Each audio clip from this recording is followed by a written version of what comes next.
Love, hopes are fadeless under all circumstances, and it endures everything without weakening.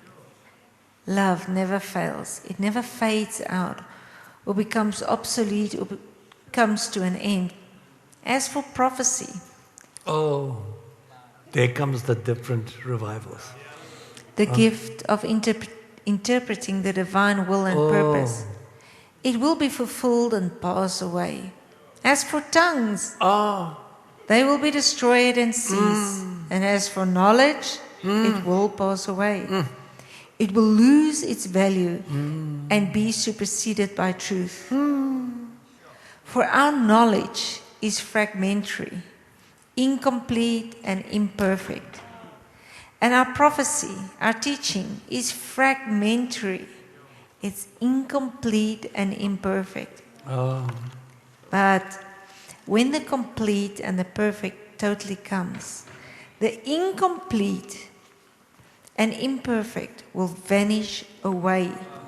It will become antiqued, void, and superseded. When I was a child, I talked like a child. Give me my doll. I thought My like car. My bottle. When I was a child. Have you seen little babies on the floor? Always fighting, and 2 minutes later they play, and then it's my doll, it's my pop, my bottle, my this, my that, give me. Does it remind you of somebody?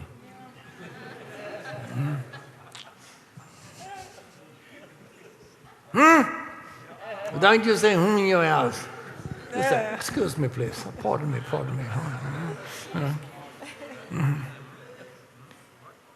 Right, read. when I was a child. I talked like a child. I thought like a child. I reasoned like a child. Now that I've become a man, I am done with childish ways, and I've put them aside. For now we're looking in a mirror that gives only a dim, blurred reflection of reality in a riddle or an enigma. But then, when the perfect comes, we shall see in reality face to face. Oh, it sounds like 2 Corinthians 3 and 4. We all with unveiled face behold as in a mirror, are being changed from glory to glory, into the image of the Son of God. When are we changed? When we don't look at the legalistic way of I'm right, but I look at the love way everybody's right. And when I see through the love window, what do I see? I can see clearly now the rain is gone. Right, okay. Now I know in part, imperfectly, but then I shall know and understand fully and clearly, even in the same manner as I have been fully and clearly known and understood by God. And so faith, hope, love abide. Oh, what abides? Okay, now listen. Any translation, anywhere, any time in the world. Central Africa time? Central America time? Middle East time? Singapore time? No matter where you are, no matter what translation you read, it says, the greatest of these is love. So what would you rather go for? So the minute I go for the top of the clock, all the other attributes are going to be added in. But if I go for the one, I'm going to have that revival, I'm going to have that revival, I'm going to have that revival, I'm going to have that revival, and that. Or I can have a love revival and everything is included, and love never fails, never stops, never ends. It just keeps on keeping on, keeps on keeping on, keeps on keeping on, keeps on keeping on, keeps on. Is that all right? So herein is love. We read it, 1 John 4, verse 10. Not that we loved God, but that God loved us. Okay, so when I saw the vision of the clock, I saw the vision of the love cloud. I said, so what is this love cloud? God says, it's so easy. Since we are surrounded with so great cloud of witnesses. I said, what? God says, yes. The cloud of witnesses can witness how they loved me and how I loved them. That's why they're so in my presence now. And there in this cloud is David, Samson, Barak, Jephthah, Abram, Sarah. God says, so in this love cloud, so if I'm baptized, it means this cloud is coming all over me. I'm baptized. It means all around me are people that are so aware of the love of God because they're in the very presence of the Almighty God, and God calls them in Hebrews 12, verse 1, seeing that we are surrounded with so great a cloud of witnesses. And God tells us exactly where they are in Hebrews 12, verse 22 to 24. We have come to the new Jerusalem, to the city of the living God. We have come to an innumerable company of angels. We have come to the spirits of the just men made perfect. Okay, so when that which is perfect is come, that which is in part shall be done away. So they are perfect because Hebrews 11 says in the last two verses, they without us could not be made perfect. So they are perfect. But we are on our way to perfection. So what is perfection? Love. So what is the love cloud? Oh, come on, somebody. The cloud of witnesses. Because Hebrews 11, the last two verses says they are now perfect. Hebrews 12, verse 22 to 24 says, we have come to the spirits of the just men made perfect. So if they are perfect, it means they are now totally perfect in God's love. So if we are baptized in the love cloud, it means the cloud of witnesses becomes such a reality over and around us that we become aware of their perfection, that draws us into perfection, that knowing where they made mistakes, we don't have to make mistakes because they were under the law, but now it's not under the law anymore because the glory of the old is past and the glory of the new has come. Is that all right? So quickly, Ephesians 3. Okay, I'm going to read it in the NIV and then the Amplified. Is that right? What you're going to hear now is going to be revolutionary. It's going to be totally out of this world. It's going to blow you into another space of atmosphere. It's going to settle you in the midst of the love cloud. It's going to bring something that you thought, my God, can this be a reality? And it's going to settle your course for this new year. Verse 14, NIV, you can just listen and then we're going to do the Amplified. For this reason, I kneel before the Father, from whom his whole family in heaven and on earth derives its name. So there's two families present right here, right now. The one family is in heaven, the other family is on earth. So we have come to the cloud of witnesses surrounding us, which are the perfect saints in heaven. We're looking through a glass dimly on our way to perfection, to be perfected in love so that there will be no jealousy, no strife, no contention, no rudeness, no ugliness, no revealing of sin, but cover, protect, love, kind, nice. To anybody who wants love? Yes, you all do. So why don't we start giving? Okay? Right. I pray that out of his glorious riches he may, here it comes, strengthen you with power through his Spirit Okay, I'm reading this for you. Okay, if you don't want it, I'm going to read it for me. But I'm going to take it. I pray that God, out of his glorious riches, may strengthen you with power through his Spirit in your inner being, so that Christ may dwell in your hearts through faith. And I pray that you, being rooted and established in love. So what must we be established in? Oh, I thought in one of the attributes of love, like grace or mercy or truth. I thought we should be established in one of the attributes. Or must we be established in the thing? The real thing. Anybody in the house? Say the establishing and the rooting is love. Come on, you can look, all of you. Every now and then, it's one of the attributes that are pushed to the front. But not love. It'll either be God's mercy, God's goodness, God's grace, moving mountains. It'll be one of the things. But what if we push the love thing to the front? He says, are you ready? God's going to strengthen you. But you got to show me something, because I'm burning high wattage.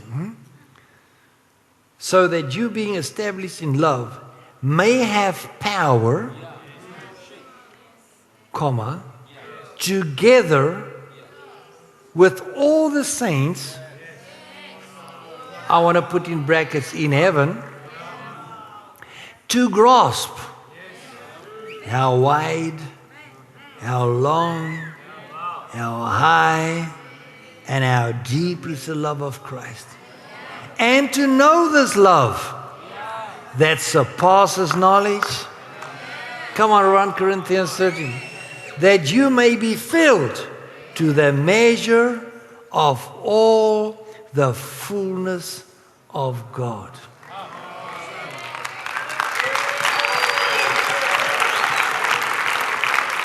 How are Christ going to dwell totally in us? How are we going to be filled with all the fullness of God?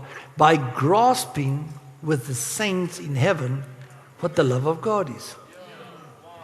Because we're rooted and grounded in love. And to know how wide, how deep, how high. I thought that's the city. I saw the New Jerusalem. And it had height and length and depth, and it was all the same. We have come to the city. What is the city? Oh, it's the saints in heaven and the saints on earth. So the perfection is the cube. For those who don't know, we've done it before many times for all the years. But, in geometry, that would be perfection. It'll say all sides are equal for those who've done it. The length, the breadth, the height, and the width, okay? It'll say that is perfection in geometry. Not a circle, not a line, a cube is perfection. So the only thing that is that in the Bible is the city. What is the city? The saints in heaven and the saints on earth. So if we can grasp with them what they got, we're going to have power. So what we're going to get? We're going to be filled with all the fullness of God.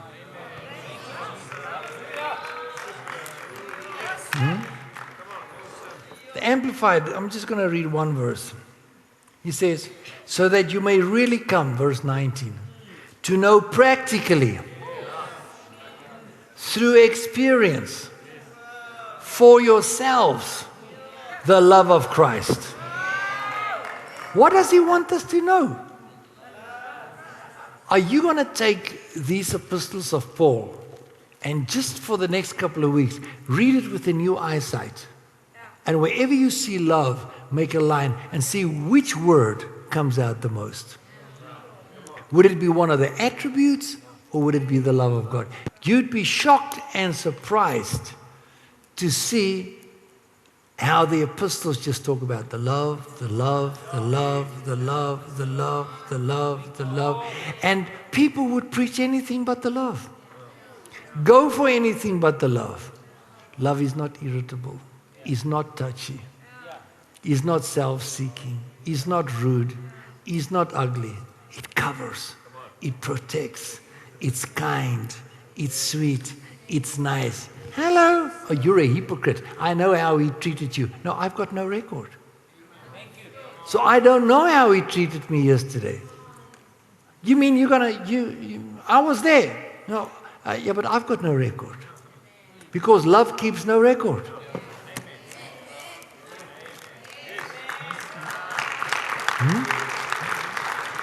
Why hasn't South Africa changed yet? There's no white and black here. So why is our government still struggling? Because they've got no love. They've got no love. They're burning each other, killing each other, suing each other. But you know what they got? A lot of grace. Now I'm not going to find a lot of amens. They would be in court and they would give grace and mercy to the biggest crooks. And set them free and let them go because they give them grace. But they don't care a hoot, they don't love them. So what's going to change the world? Now they're back in all the old stuff before 1994. The generation that's here now don't even know about before 1994. Our children don't know. They didn't grow up in that age. We don't know the battle between races. We preach Christ, the love of God. But what I wanted to say is, they got a lot of grace. They would be gracious to their comrades. They don't love them. Tomorrow if that comrade hurts them, they kill them. But you understand the difference between love, grace, and mercy? You don't have to have love to show grace. But you can't show grace without love. Okay.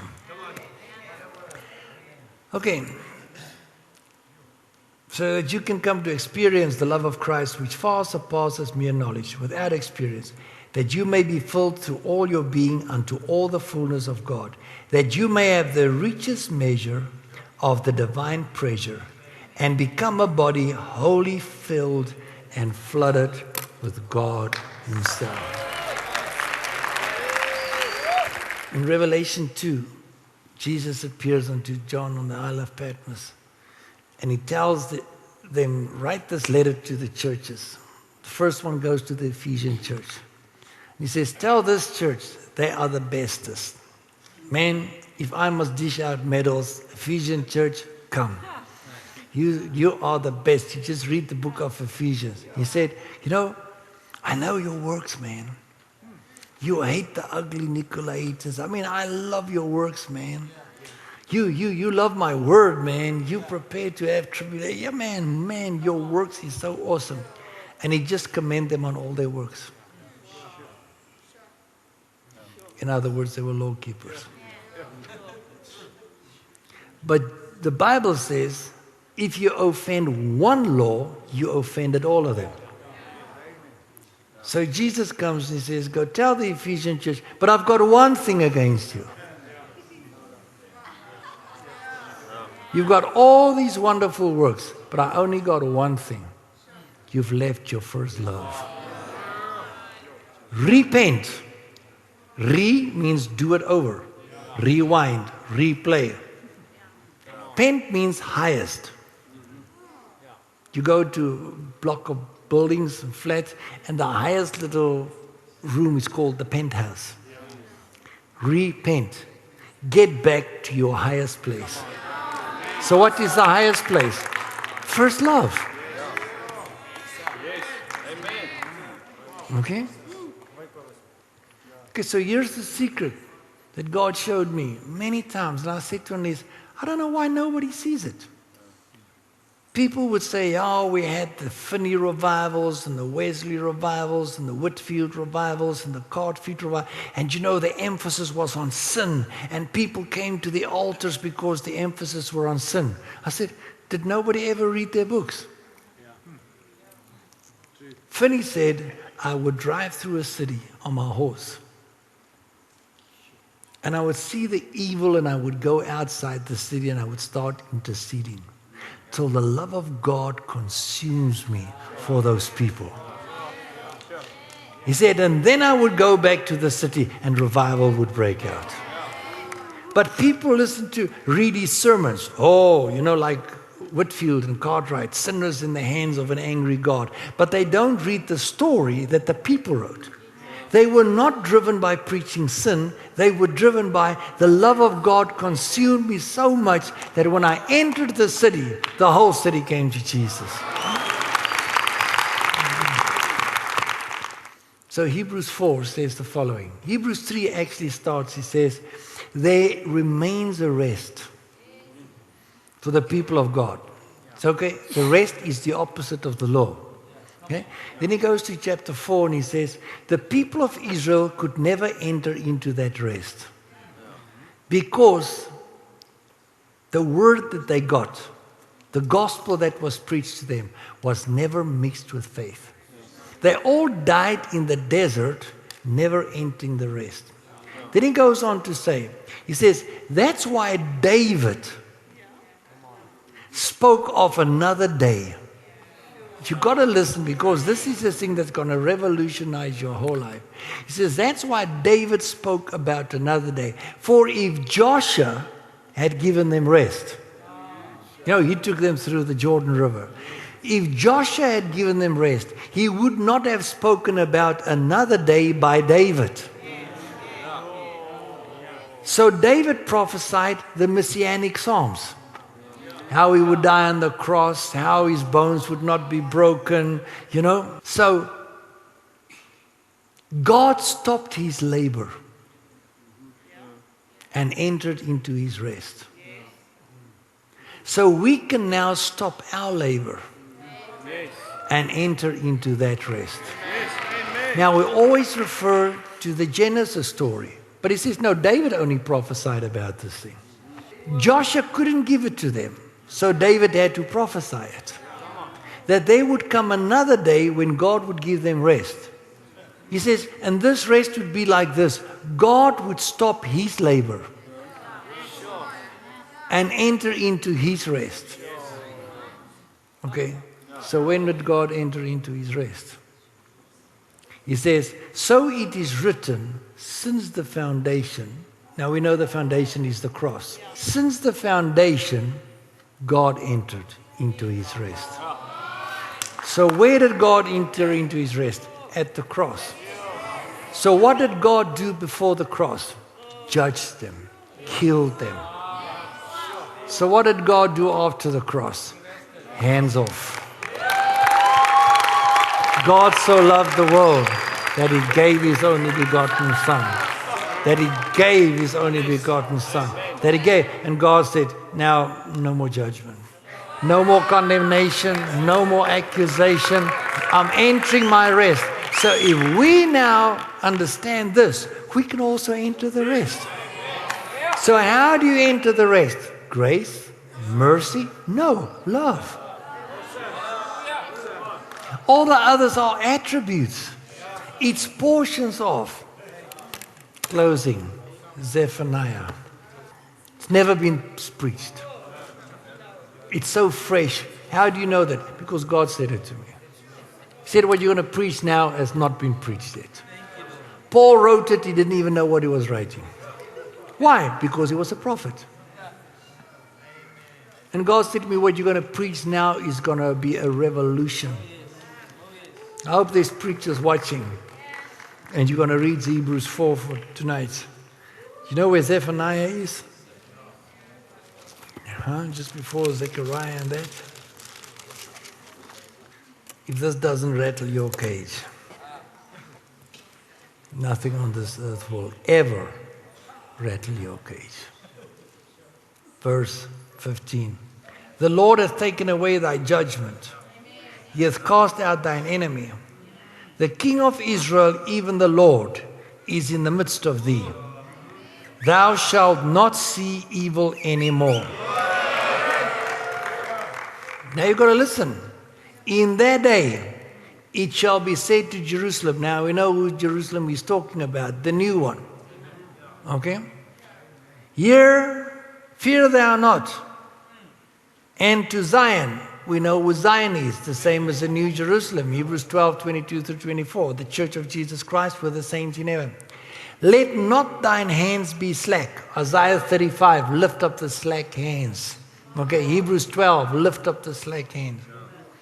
Verse 17, the Lord thy God in the midst of thee is mighty. He will save.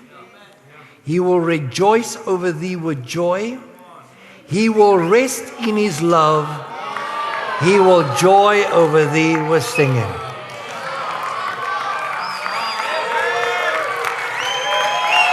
Come on. That's the best scripture you got in 1100 years.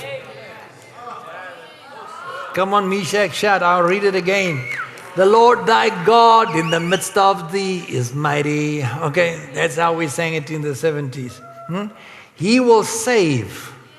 He will rejoice over thee with joy. He will rest in his love. He will joy over you with singing.